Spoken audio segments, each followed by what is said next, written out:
আসসালামু আলাইকুম। কবিরাট টেলিভিশনের নিয়মিত সংবাদে আপনাদের সবাইকে স্বাগত জানাচ্ছি। পবিত্র ঈদ উল আজহার আনন্দ ও পারস্পরিক সৌহার্দ্য ভাগাভাগি করে নিতে লক্ষ্মীপুর জেলার রায়পুর উপজেলার ৭ নং বামনী ইউনিয়নে অনুষ্ঠিত হয়ে গেল এক জমকালো ঈদ পূর্ণ মিলনী অনুষ্ঠান।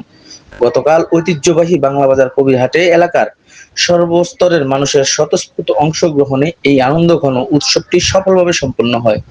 উক্ত পূর্ণ মিলনী অনুষ্ঠানের প্রধান আকর্ষণ হিসেবে উপস্থিত ছিলেন ৭ নং বামনী ইউনিয়নের বিএনপির সম্মানিত ও সফল সভাপতি জনাব আলমগীর হোসেন সুপার। এছাড়া অনুষ্ঠানে বিশেষ অতিথি হিসেবে উপস্থিত ছিলেন ৭ নং বামনী ইউনিয়নের ৩ নং ওয়ার্ডের জননন্দিত ও জনপ্রিয় মেম্বার জনাব হারুনুর রশিদ। অনুষ্ঠানে এলাকার অন্যান্য গণ্যমান্য ব্যক্তিবর্গ এবং বিপুল সংখ্যক স্থানীয় সাধারণ মানুষ উপস্থিত ছিলেন।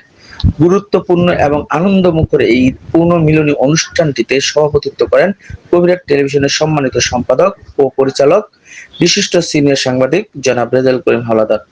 ৭ নং বামনী ইউনিয়নের রাজনৈতিক ও সামাজিক মাঠের আরো খবরাখবর জানতে চোখ রাখুন কবিরাট টেলিভিশনের পর্দায়। কর্ণ দাস, কবিরাট টেলিভিশন নিউজ, কবিরহাট, রায়পুর, লক্ষ্মীপুর।